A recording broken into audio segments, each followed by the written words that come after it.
Good morning and welcome to the August 2011, Saturday the 20th, meeting of TV Toastmasters, Club 9523.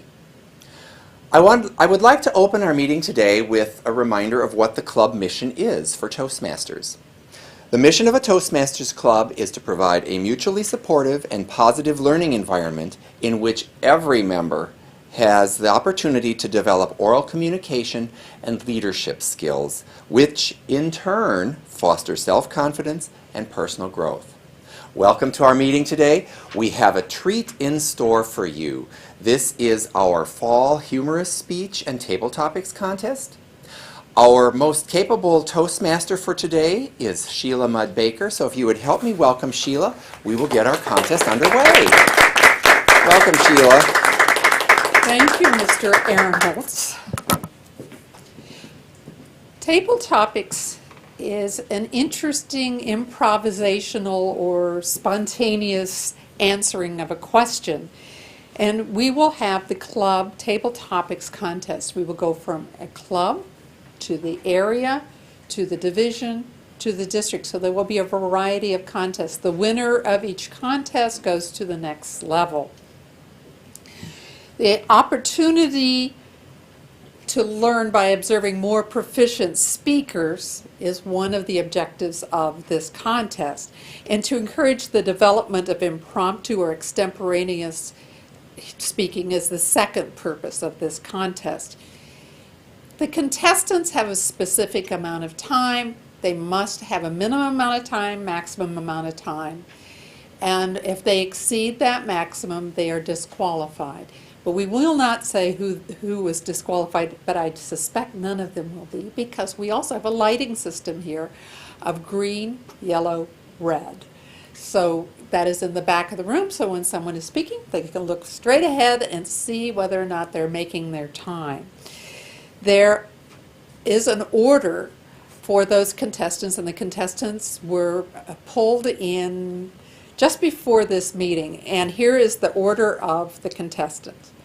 First, Darren Henderson. Second, Wess. Third, Hervey Abotsi. Fourth, Steve Ahrenholz. Fifth, Rita Ferguson. I would like to have our chief judge, Carol Cormelink, come forward to provide an overview of the rules of the Tabletopics contest.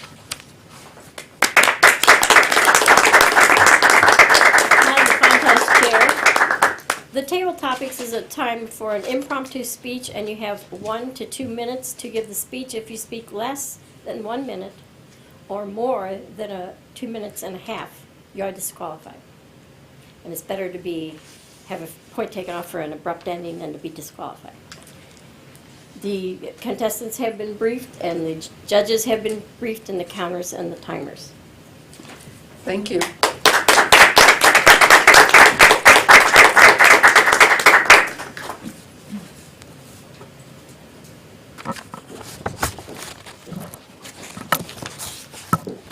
For both our guests here in the audience and our guests who are watching this on television, this is the way it works.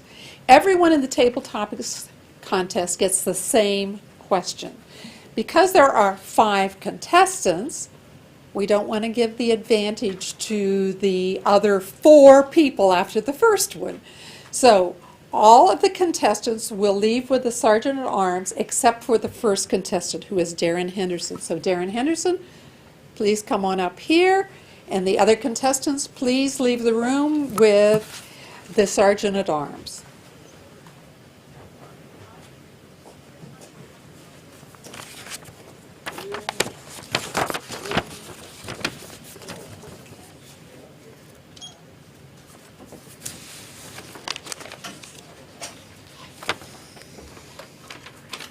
Darren Henderson. As thousands of high school graduates prepare to enter college, what advice do you have for them as they begin their studies? As thousands of high school graduates prepare to enter college, what advice do you have for them as they begin their studies? Darren Henderson. Thank you, Madam Tabletopics Masters, fellow Toastmasters, and our guests. leaving high school is one of the most momentous times of your life. And it's actually a very difficult time. When I was 18, I made a decision to go into one field which really affected my entire life. I think it's very difficult at 18 to really make that decision. So one thing I would offer to high school graduates is, if you think you know what you want to do, by all means go straight forward and ahead, but keep your mind open, because at 18 it's very difficult to know what you really want to do with the rest of your life. And one thing I've come to realize, that there are certain milestones in your life that really affect the remainder of your life. One of those things is what career field you choose to go into. If you decide to become an engineer like I did, or to become a nurse, well, that really affects the remainder of your life. So it's really a huge decision. And unfortunately, I think some people don't take that as seriously as they really should. I know when I was 18 years old, I really didn't put much thought into it. My uncle was an engineer. It sounded like a great field to go into. I knew I could make a lot of money. Hey, great choice. As you get older, you come to realize, though, that that was a very important decision. And my son is only 5 now, but when he gets to that age, one thing I'm going to tell him is that really put some thought into it, and don't make a decision because maybe your father wants you to do something, maybe a teacher wants you to do something. Really think about what you want to do with your life. And also keep in mind that whatever you decide, it may not be the right decision. You may find out as you get older that maybe that isn't what you want to go into, but the great thing is you can always adapt. So even if you decide to go one direction, you may be 40 years old and decide to completely change the decision of your life. So even if you go in one direction, don't feel that you're locked into that direction your entire life. So I would say definitely for high school kids, definitely take the decision seriously, but at the same time, don't feel like you're locking yourself into something for the remainder of your life. But I will say I wish I was 18, because that's a great time in life and a great wealth of opportunity available. So, Madam Tabletopics Master.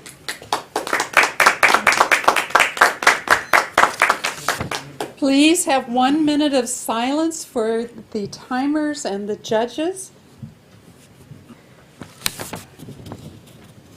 Our second contestant is Don Wess. Don Wess, will you please come forward?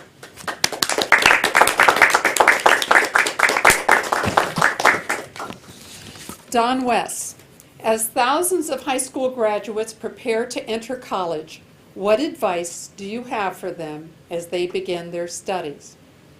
As thousands of high school graduates prepare to enter college, what advice do you have for them as they begin their studies? Don Wess.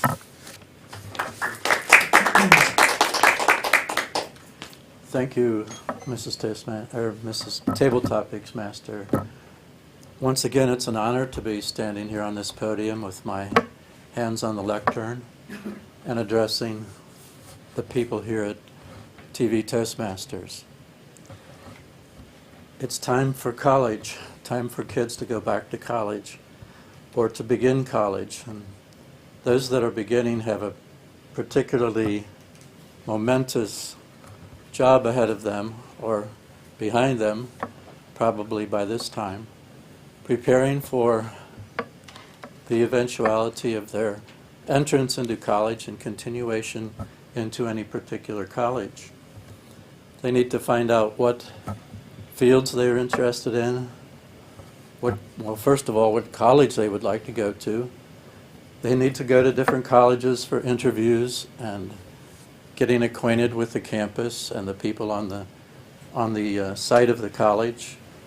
The mere sight of the buildings could be somewhat disturbing to kids that have just left town for the first time or moving into a new school for the first time out of the city, as it may be. The expenses is another thing that needs to be considered. How are they going to pay for this venture that hopefully down the line will pay off for them in a job that they like and that is rewarding? So, just to sum up, that is some of the major ideas that or obstacles that are presented in the way of kids entering the college and for the first time. Thank you, Don. 1 minute of silence, please, for the judges. Our next contestant is Hervey Abotsi. Please welcome Hervey Abotsi.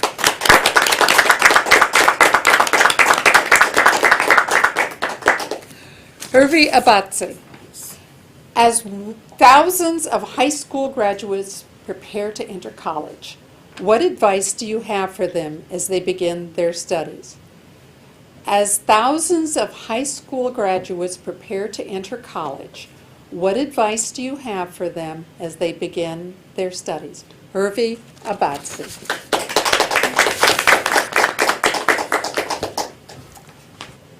As a recent college graduate myself, the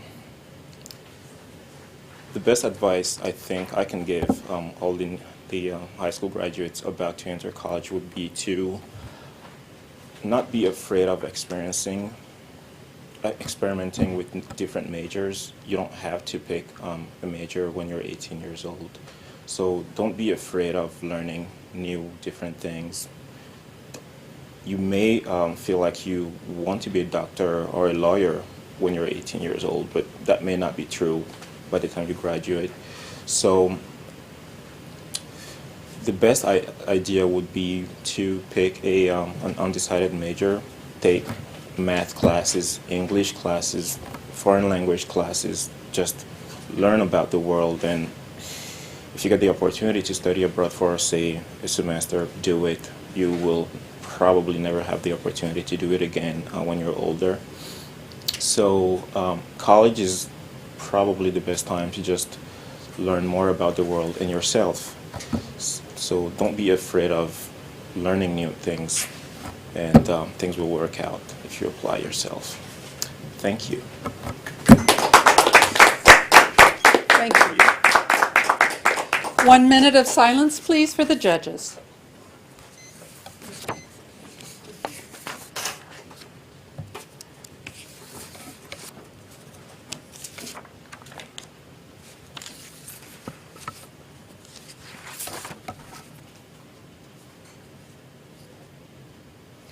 Our next contestant is Steve Ahrenholz. Please welcome Steve Ahrenholz.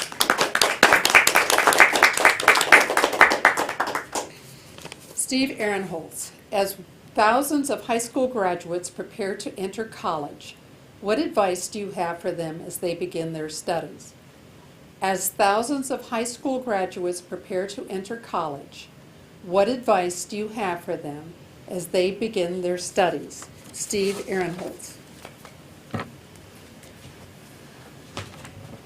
Thank you, Madam Toastmaster, fellow Toastmasters, our honored guests.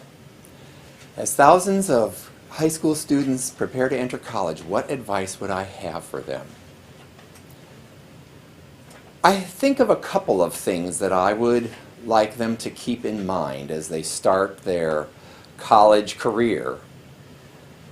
One of the first things is get a good night's sleep before your exams. Believe it or not, I'm one of those people who never did an all-nighter before my exams. I always thought that after I had been studying and studying, what I didn't know I would make up for by being at least more refreshed and hopefully more clear thinking. So I think that that's one of the things to keep in mind.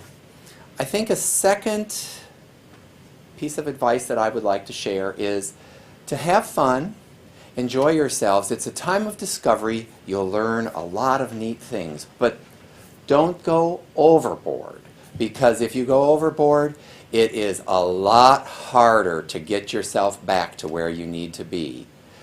I know I didn't participate in different things, and so I think I missed out on some of that, but I also had roommates that wound up being suspended from the university when second semester started.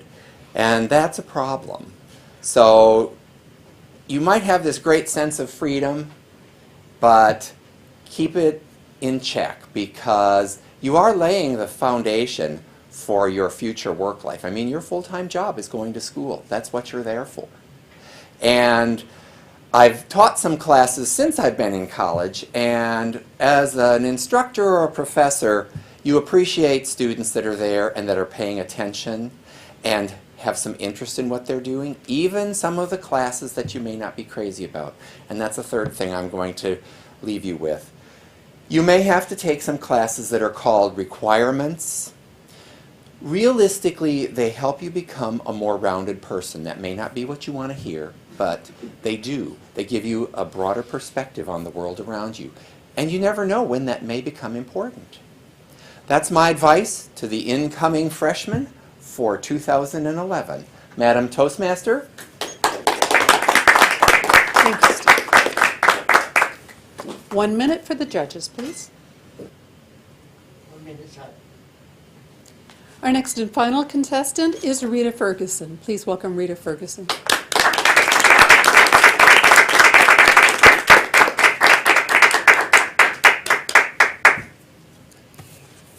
Rita Ferguson.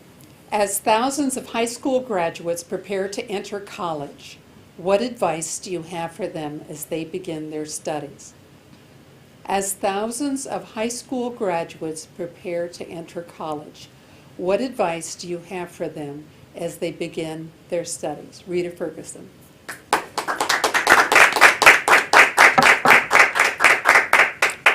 What I'd like to tell the high school graduates going into college is it's not only important to study and to learn what it is you set out to learn, but one other thing that you won't learn in the classroom, but you have to start practicing now, is learn how to be a socially responsible adult and learn how to listen to directions. Because there's probably nothing worse as you enter the working world to work with adults who are not socially responsible and who cannot follow directions.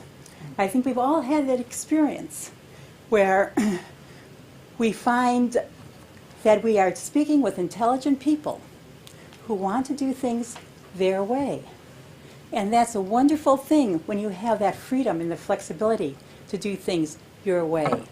But if you're going to be working in corporate America, there are certain times you just have to learn the way we do things.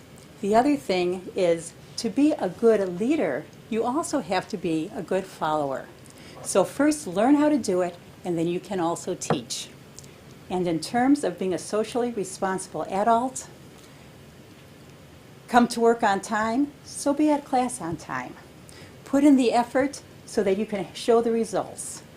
There are many things that you can learn that are not going to be in the classroom, they're not going to be in your books, and you may not even hear them from the teacher.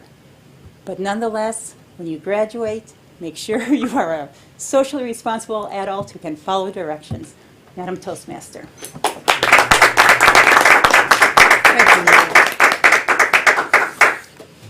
Let us have 2 minutes of silence for the judges.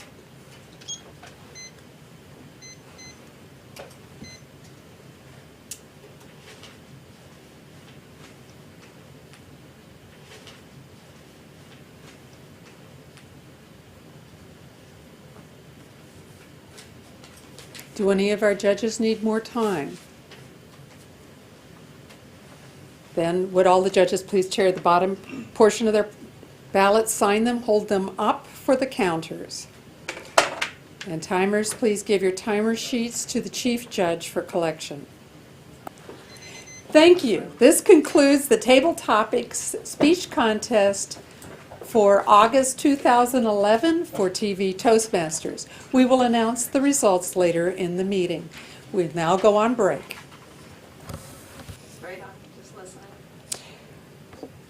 Welcome back. We will now begin the humorous speech contest for TV Toastmasters. I would like to read the purpose of this contest as defined by Toastmasters. 1, to provide an opportunity for speakers to improve their speaking abilities and to recognize the best as encouragement to all. 2, to provide an opportunity to learn by observing the more proficient speakers who have benefited from their Toastmasters training. 3, to recognize the value of humor in speaking. The order of the contestants was randomly selected before the start of today's meeting. There are 2 contestants. Number 1 is Steve Ahrenholz. Number 2 is Paul Wessels. I will now call on the chief judge to confirm that we have conducted this contest properly. Madam Toastmaster, the judges have been briefed, the contestants have been briefed, the sergeant-at-arms and the timers and the counters have been briefed.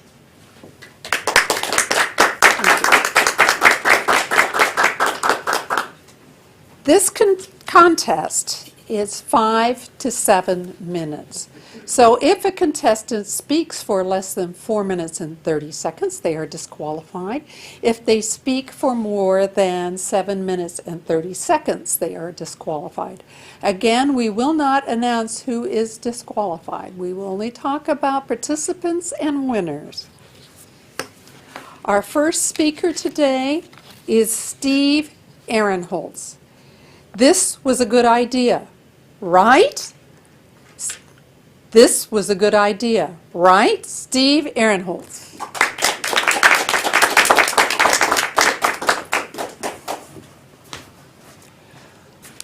Thank you, Madam Toastmaster, fellow Toastmasters, and our honored guests.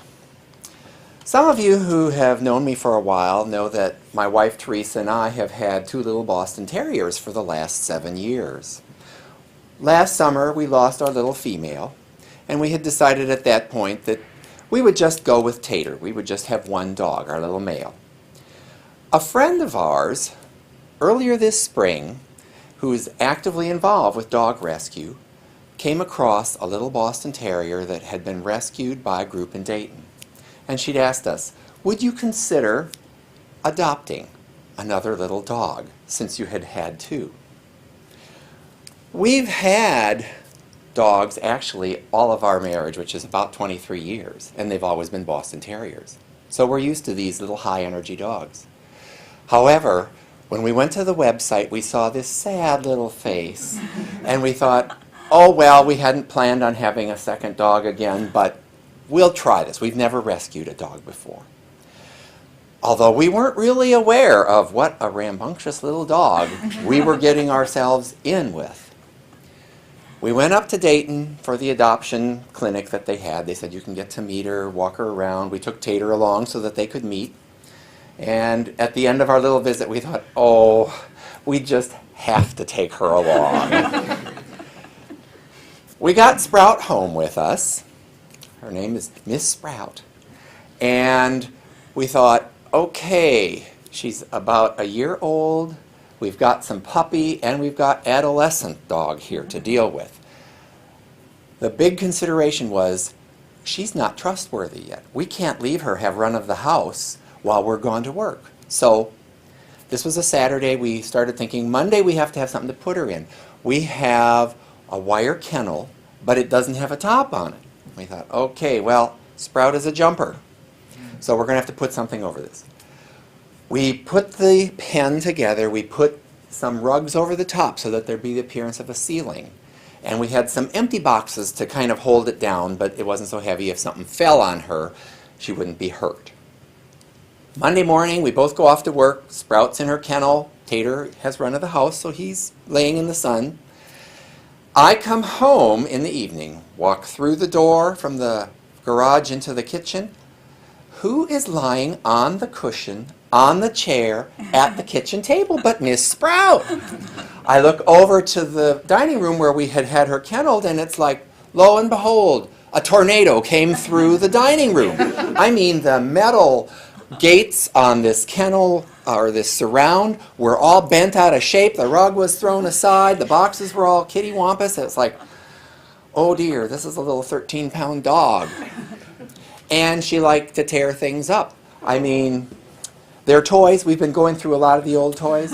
This one's been dismembered. They tend to get gutted, and of course they think, especially Miss Sprout, that this is roughage that you eat. So we have these fairly sad toys that we're getting rid of. They haven't realized yet that they might not get as many new ones. Well, okay, so that kennel that we put her in was not going to work.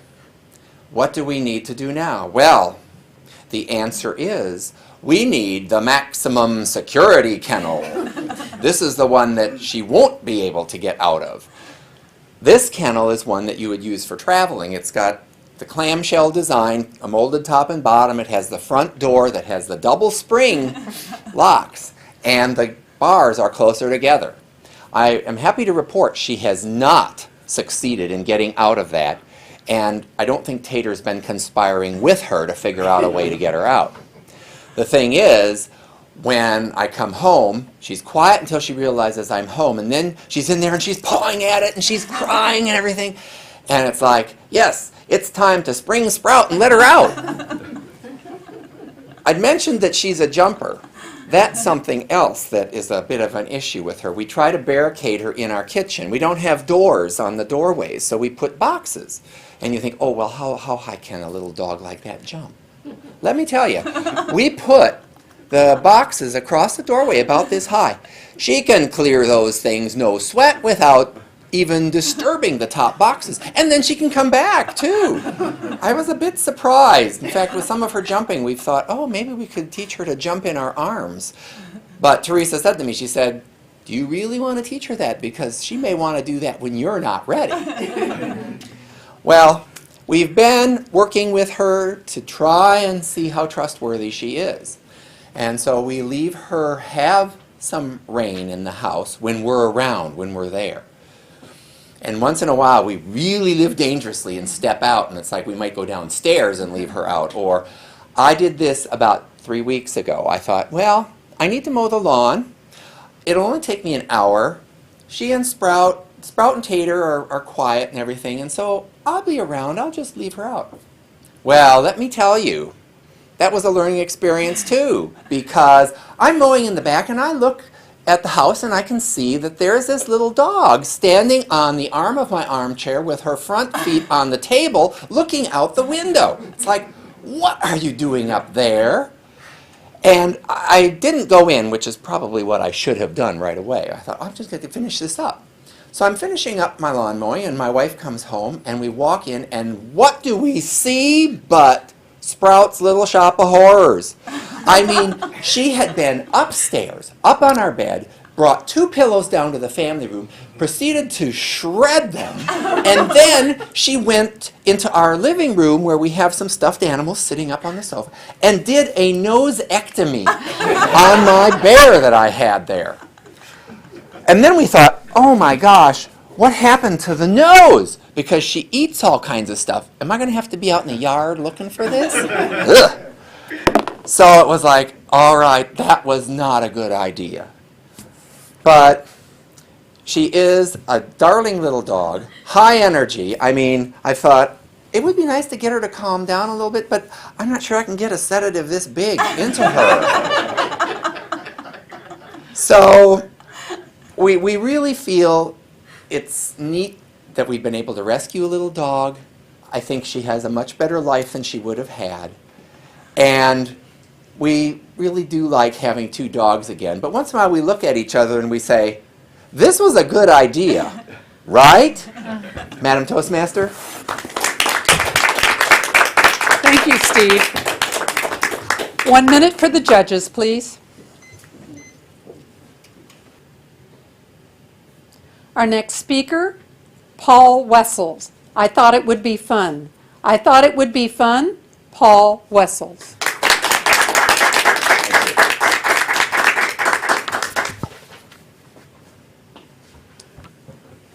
There are situations in life where sometimes we tell ourselves, boy, this is going to be really fun, and it turns out to be not so fun. When you were a child, maybe you went to the store and you saw this game advertised and you brought it home, you got it home, and it just didn't turn out like expected. It just didn't turn out to be as fun as you thought it would be. Well, I've gone through a lot of those situations in my life, and you may relate to a few of these. When I was young, a small child, about 5 years old, I loved butter. I put butter on bread, I'd eat butter, and I thought it would be fun to eat a whole stick of butter at the same time. That turned out to be not so fun.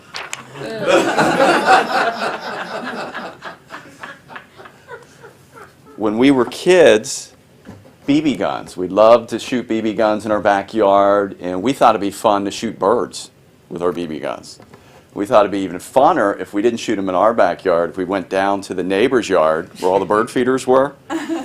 It'll be fun to shoot birds there. So we went to the neighbor's yard and shot birds with our BB guns. We thought that would be fun, and that turned out to be not so fun.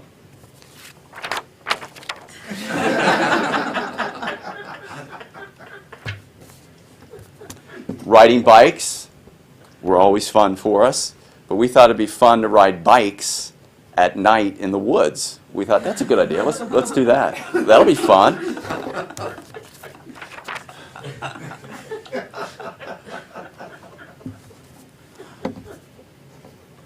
Pets are always fun, and I always wanted, for some reason, I don't know why, when I was a kid, a guinea pig.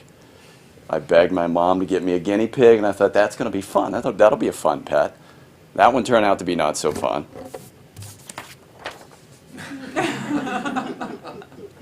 And then finally, as a kid, we used to get my dad's shaving cream out, and we'd put shaving cream on, and we'd get, I think they were spoons, and we'd act like we were shaving.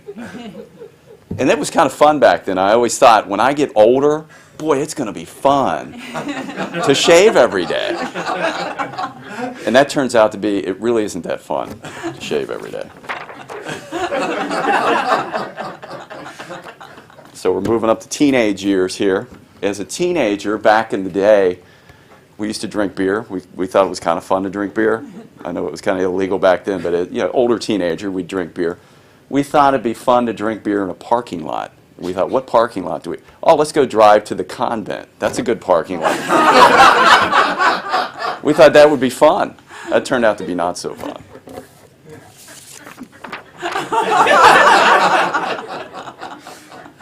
Teenage years, again, I don't know what got into me, but I always thought it would be fun, and this has to do with dating.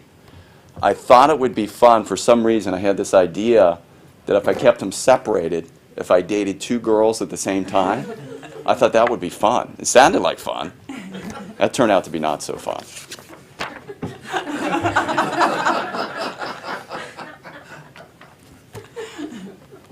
Related topic, new girlfriend. I thought, how do I get to know a new girlfriend? What would be fun? I know, camping. Let's go camping. That'll be fun. The tent, the woods, a double sleeping bag. I thought that was going to be really fun. Turned out to be not so fun.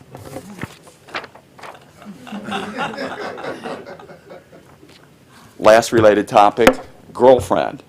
1 week, houseboat. That'll be fun. With 7 other couples, turned out to be not so fun.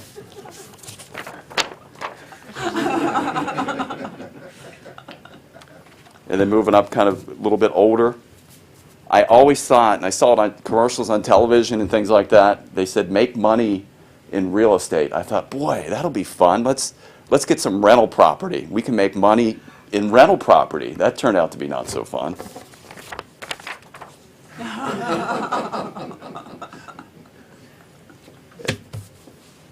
Disney World. Taking the kids to Disney World. I thought that'll be fun. Isn't that sounds like fun, right? It was kind of fun for some, but it wasn't really fun for me, Disney World.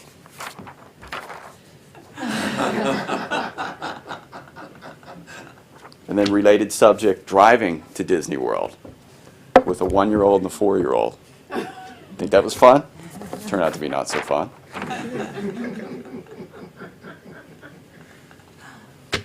Christmas time. I always thought Christmas time was fun. And I thought it'd be a good idea, and I thought it'd be fun. It sounded like fun. Take the whole family out in the woods and cut our own Christmas tree down. That'll be fun, right? That sounds like fun. Turned out to be not so fun.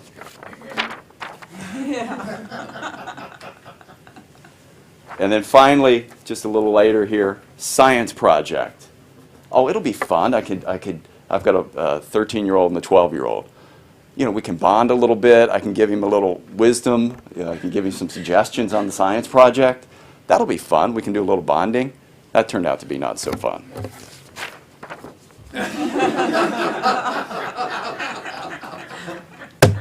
So expect the unexpected. You always don't get exactly what you want in life, but it's those twists and turns in life that make things interesting.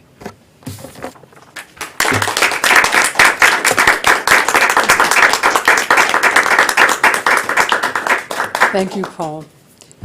That is the end of this part of the contest. We will have 2 minutes for the judges.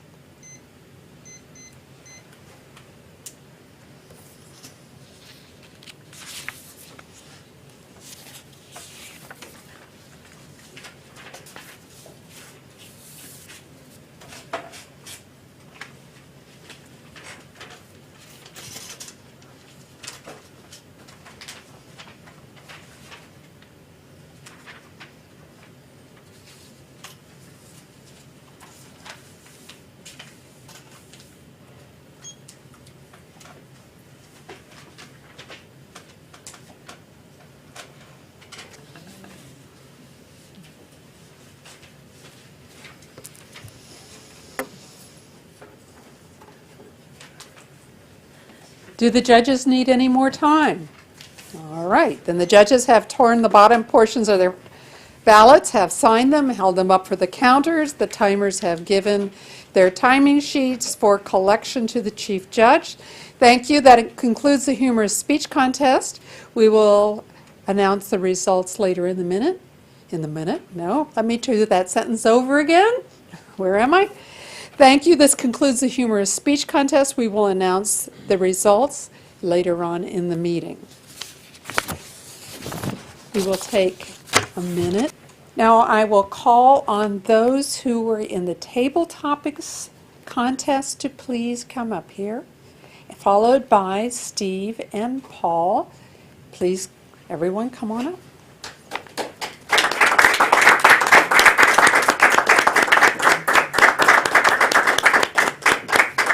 This is a time of this entire production that is the most fun for me because I get to ask questions.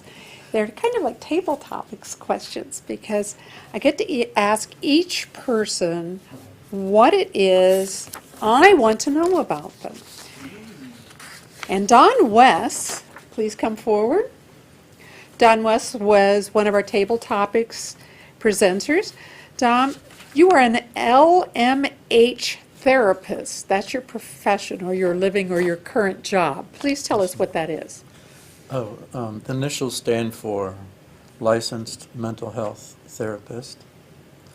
So I'm licensed in the state of Ohio to provide mental health therapy to diagnose and treat mental illness or anything that's in the DSM manual, diagnostic and statistic manual, those particular diagnoses. That's how we get reimbursed. That is no big deal. It's sort of like a formality or a technicality as far as I know about it. The most important thing is, for me, is relationship with my clients, the people that I work with, and determine their needs, any conflicts they may have had in the past, and try to resolve some of those kind of issues. So that's basically what I do. Well, thank you. You're welcome. Thank you.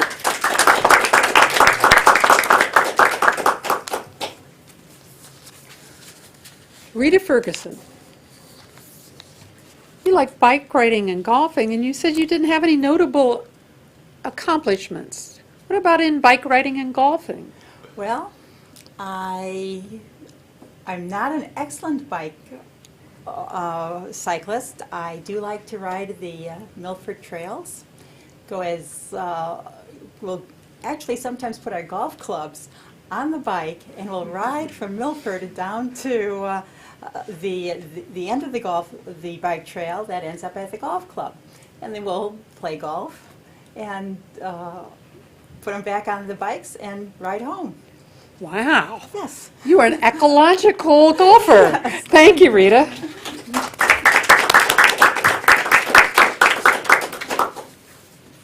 Hervey, Abotsi. Yes. Please come up. Oh, he's nervous. Look at this. And we should be nervous too. He is an actuary. an actuary at Ohio National Financial Services. What made you decide you wanted to be an actuary? First, tell us what one is for anybody who might not know.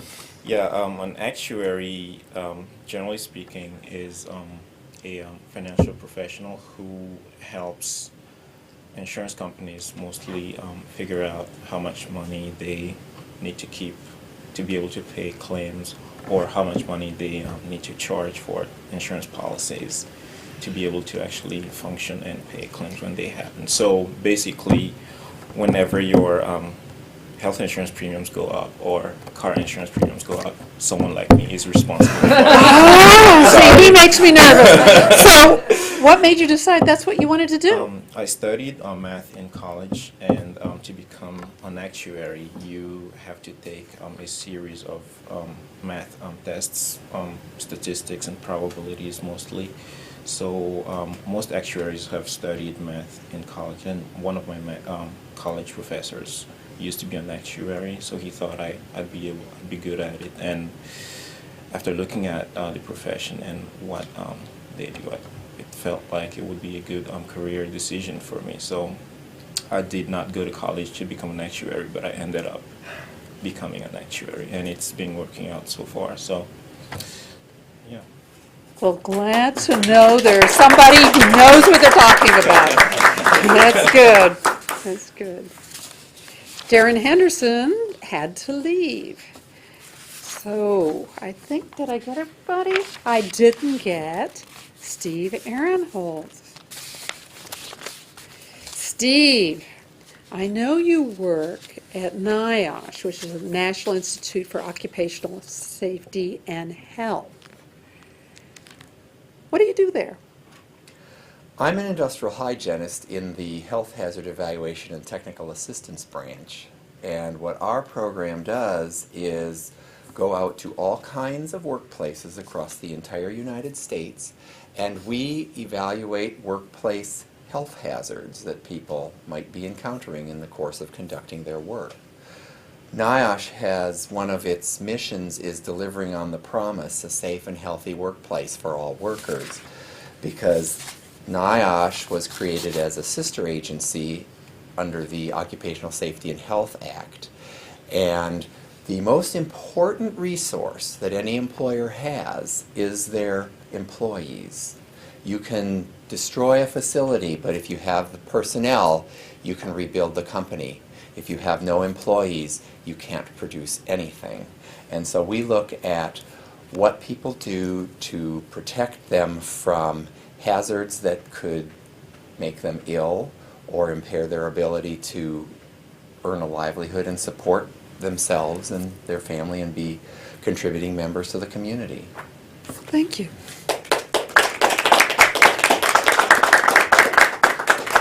Paul Wessels.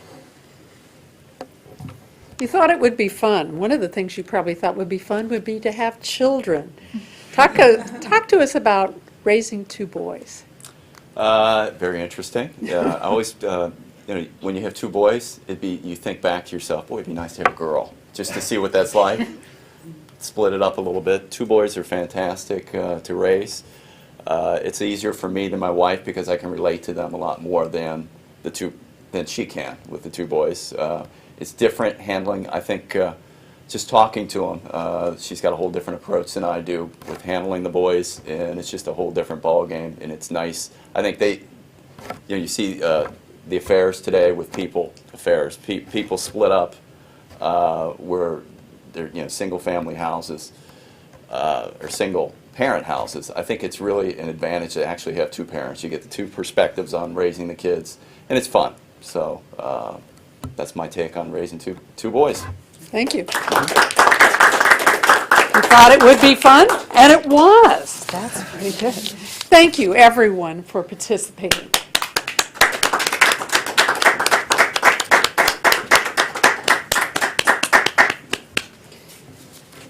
We'll take just a 1-minute break, and then we will announce the winners of both contests.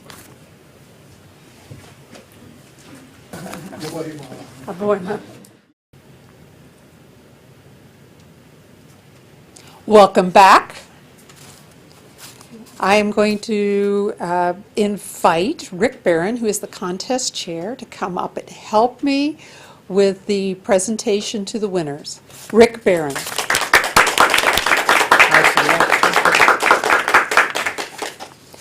For table topics, we had several participants, and they've already received their participant certificates. And let me tell you that the winner of the table topics contest will go on to the next level, which is the area contest, and will represent the club. If the winner of this contest cannot come to that contest, becomes ill, or just is rescheduled by work, then the second person in the contest, the second place winner, will take their place. And if that second place winner can't come when the first person can come, the third place winner, it comes to the contest. So I have heard of people who have been third, who because of scheduling, illness, etc., ended up going on to the contest and winning the next level. So all things are possible, but I'm just asking number 3 and number 2 to leave number 1 alone. The number 3 winner, the third place winner, is Rita Ferguson. Congratulations, Rita. Thank you. Thank you. The second place winner, Steve Ahrenholz. Congratulations, Steve.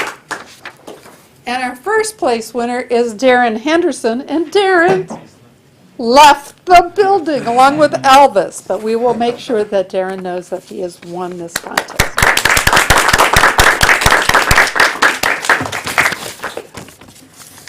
There were 2 people in the humor speech contest.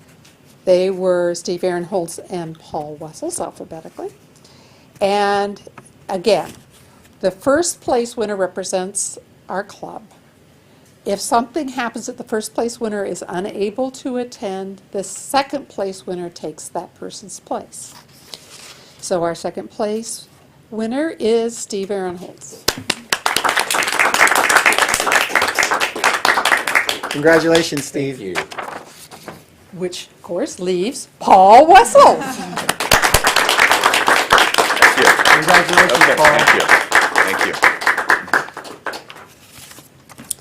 We are thrilled to announce our winners, and we would like to remind everyone that there will be an area contest. We will have information available later on the area contest. So we'd like to thank everyone for participating. I'd like to thank the audience, like to thank the studio audience, thank everybody who participated, including our judges, our camera people. We had 3 great camera people who volunteered to help us, our timers, our counters, our judges, everyone. Thank you very much. And that is the end of TV Toastmasters today, except for one more appearance from our president, Steve Ahrenholz.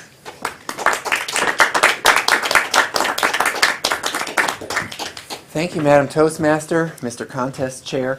Let's have a round of applause for both of them.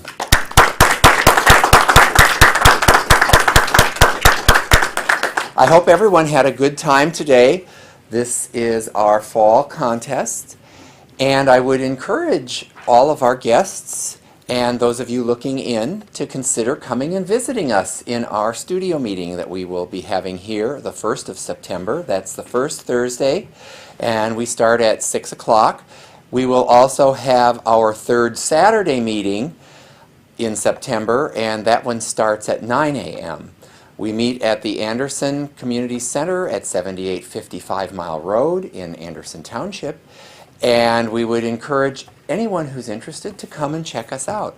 I want to thank our guests that are here in the studio with us today, those who are attending our contest, and also those who are helping us behind the camera. And I hope that everyone keeps cool, because today is supposed to be another warm summer day. We've been blessed with some cooler fall weather. But with that, I'm going to adjourn our meeting as soon as I find my gavel. And that will adjourn Club 9523's August 20th, 2011 meeting. What future do you envision for yourself? What dreams do you have? If you want your dreams to come true, you must have confidence in yourself and your abilities. A Toastmasters Club can help you build that confidence. A low-cost learning experience for men and women. Toastmasters shows you how to express yourself clearly and effectively. Make your dreams a reality. Join a Toastmasters Club.